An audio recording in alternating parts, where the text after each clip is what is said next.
बहुत समय पहले की बात है। एक छोटे से गांव में सावित्री नाम की एक वृद्ध महिला अपने बेटे रघु और बहू सुहानी के साथ रहती थी। सावित्री बड़ी ही कड़क मिजाज की औरत थी। हर बात में टोका टाकी, हर चीज में नुक्स निकालना जैसे उसकी आदत बन गई थी। दूसरी ओर उसकी बहू सुहानी बेहद सीधी, समझदार और मेहनती थी। वो हर दिन घर का सारा काम पूरी लगन से करती, पर सास को वो कभी भी खुश नहीं कर पाती।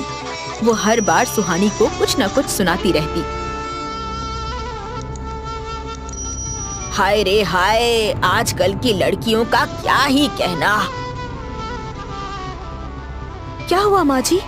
मुझसे कोई गलती हो गई? गलती? अरे पाप हुआ है, पाप। मतलब? ये भी तू मुझसे पूछ। ध्यान कहाँ रहता है तेरा? ये सब क्या है? ये कैसे आधे मरे फूल लेकर आई है तू मेरे लल्ला के लिए? इन फूलों से मैं भगवान की पूजा करूं? माफ कीजिए माँ जी, कल से ये गलती नहीं होगी। मैं आगे से ध्यान रखूंगी। अरे कल की बात छोड़, मैं आज क्या करूं? पूरी पूजा बिगाड़ कर रखती मेरी। सुहानी को उसकी बातों से दुख तो होता है, पर वो चुपचाप सब सह जाती है। उसे पता था कि रघु अपनी माँ से बेहद प्यार करता है और वो किसी भी कीमत पर घर में झगड़ा नहीं चाहती थी। वो बस इतना चाहती थी कि एक दिन उसकी सास उसे समझे और अपनाए। इसी बीच एक दिन गांव में एक रहस्यमयी साधु आया। उसका चेहरा शांत, पर आंखें जैसे सब कुछ पढ़ लेती हों। वो जंगल से लौटते हुए थक कर गाँव के मंदिर में ठहरा। अरे सुनते हो किशन? क्या हुआ रामू? गांव में कोई बड़े साधु आए हैं। अच्छा, मुझे तो नहीं पता था। अरे हाँ, सुना है कि वो बहुत ज्ञानी हैं। दूरदृष्टि का वरदान है उनके पास। अच्छा, फिर तो जरूर साधु से मिलकर उनका आशीर्वाद लेना चाहिए। देखते देखते सारे गांव वाले उनकी सेवा में लग गए और साधु ने प्रसन्न होकर सभी को आशीर्वाद दिया। सुहानी भी साधु के पास पहुंची। उसने साधु को प्रेम से खाना खिलाया, उनके पैर दबाए और विनम्रता से सेवा की। साधु ने ध्यानपूर्वक उसकी आंखों में देखा और मुस्कुराते हुए कहा, बेटी, तुम अंदर से बहुत मजबूत हो। बस तुम्हें अपने अंदर की आवाज सुननी है। ये लो, ये तोता मैं तुम्हें देता हूँ। ये कोई साधारण तोता नहीं है। ये हर दिन तुम्हें एक सलाह देगा। अगर तुम इसकी बात मानोगी तो तुम्हें अपनी राह स्वयं नजर आने लगेगी। साधु की बात सुनकर सुहानी थोड़ी हड़बड़ा गई कि आखिर ये तोता उसे क्या ही सलाह देगा। लेकिन फिर भी सुहानी ने आदर से तोते को लिया और उसे एक सुंदर से पिंजरे में अपने कमरे में ही रख दिया। उस रात जब सब सो चुके थे, तोते ने पहली बार अपनी चोंच खोली और फुसफुसाते हुए कहा, सच्चे मन से सेवा करो, पर जहाँ अन्याय हो वहाँ चुप मत रहो। समझदारी से जवाब देना सीखो। क्या क्या कहा तुमने? अरे रे रे, सुना नहीं तुमने? अब फिर से सुनाना पड़ेगा। मैंने कहा सच्चे मन से सेवा करो, पर जहाँ अन्याय हो वहाँ चुप मत रहो। समझदारी से जवाब देना सीखो। मतलब? अब वो भी मैं ही बताऊं? तो तुम क्या करोगी? सोचो सोचो, मेरी बातों का मतलब क्या है, सोचो। तोते की बात सुनकर सुहानी चौंक गई। सोच में पड़ गई कि आखिर तोते की बातों का मतलब क्या है। अगले दिन सावित्री ने हमेशा की तरह सुहानी को ताने मारने शुरू किए। क्या सुस्ती है तेरी? मेरे जमाने में तो बहुएं अंधेरे में ही उठ जाती थी। बेचारी सुहानी सब चुपचाप सहने लगी। तभी तोता बोल पड़ा, मतलब समझ में आया कि नहीं सुहानी? तोते की बात सुनकर सुहानी को एकदम से समझ आया और उसने झट से अपनी सास को जवाब दिया, आप जैसी कर्मठ महिलाएं अब कहाँ मिलती हैं माँ जी। चलिए आज आप ही के तरीकों से काम करती हूँ। सुहानी की बात सुनकर सावित्री थोड़ा चकरा गई। वो समझ ही नहीं पाई कि ये तारीफ थी या ताना। भाई वाह, तोते की सलाह सुन के सुहानी ने अपनी सास को जवाब देना सीख लिया था। अब सुहानी हर रात तोते से बात करती और उसके अनुसार व्यवहार करती। धीरे धीरे वो पहले से ज्यादा आत्मविश्वासी, समझदार और शांत हो गई।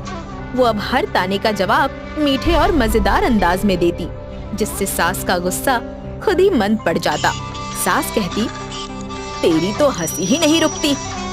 माँ जी, आपकी बातें ही इतनी मजेदार होती हैं। सुहानी की बातों से सावित्री का हर ताना बेबुनियाद हो जाता, लेकिन धीरे धीरे सावित्री को शक हुआ। एक रात उसने देखा कि बहू कमरे में बैठकर तोते से बातें कर रही थी और तोता सच में जवाब दे रहा था। सावित्री को यकीन हो गया कि ये तोता कोई जादू टोना है।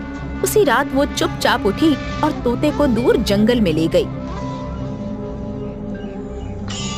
तो ये सब तेरी करतूत है जो सुहानी इतना बोलने लगी है, लेकिन मैं भी देखती हूँ अब वो तेरे बिना क्या करती है। सावित्री देर रात गए जादुई तोते को जंगल में छोड़ आई। उसे लगा कल से सुहानी उसकी चुपचाप बातें सुनेगी और फिर से पूरे घर पर सावित्री का राज होगा। अगली सुबह जब सुहानी उठी तो पिंजरा खाली था। उसका दिल टूट गया। हे भगवान, ये क्या हो गया? ये पिंजरा खाली है, लेकिन कैसे? सुहानी काफी दुखी हुई, पर थोड़ी देर सोचकर उसने खुद से कहा, जिस ज्ञान से मैं बदली हूँ वो मेरे अंदर है। अब मैं खुद अपनी सलाहकार हूँ। अब तो सुहानी और भी परिपक्व हो गई।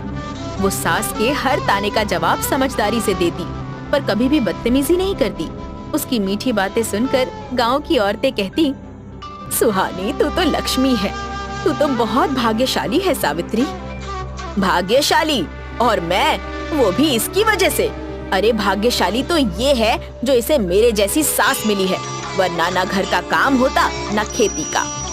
अब रहने भी दो सावित्री, मान लो कि सुहानी ही तुम्हारे घर को अच्छे से संभाल सकती है, वो भी तुम्हारे बिना। अब तुम काशी यात्रा जाने की तैयारी ही कर लो।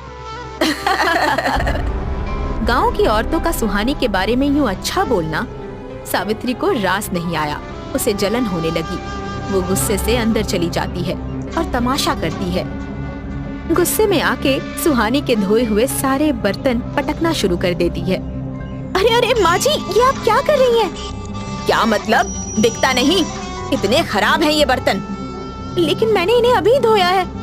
अब तो मुझसे जुबान लड़ाएगी? हाँ?